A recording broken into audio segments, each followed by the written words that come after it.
Dans la ville du Cap en Afrique du Sud, les anciens membres de gangs luttent contre la violence. Derrière la façade de l'emblématique montagne du Cap et ses attractions touristiques, les gangs de rue font la loi dans la zone de la ville considérée comme l'une des plus dangereuses du pays.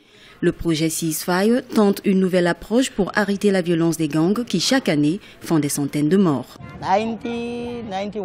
En 1991, j'ai été condamné à une peine de prison de 18 ans pour avoir tué 9 personnes. J'ai fait 11 mois de prison et ma sentence a été révisée à 2 ans. Je suis sorti le 11 novembre 1993. J'ai compris que Dieu venait de me donner une nouvelle chance et je l'ai saisie. La police sud-africaine, critiquée par sa stratégie dans la lutte contre la criminalité, estime qu'il y aurait 100 000 membres de gangs dans la partie ouest du Cap.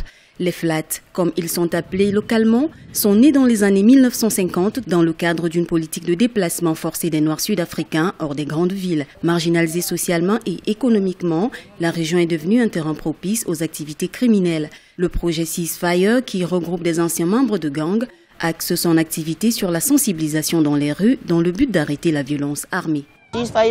Ceasefire a eu un impact sur ma vie et je suis toujours occupé à travailler avec les gars, changer leur vie, changer leur manière de penser. Tout ce que je peux faire pour eux, je le fais parce que je voue une passion à travailler avec les gens. Le projet financé par la ville du Cap forme des membres de la communauté qui comprennent la culture des gangs. Ces derniers servent de médiateurs dans les conflits, apaisent les tensions et constituent désormais un maillon indispensable dans la lutte contre la violence des gangs dans les rues de l'une des villes les plus touristiques de la nation arc-en-ciel, le Cap.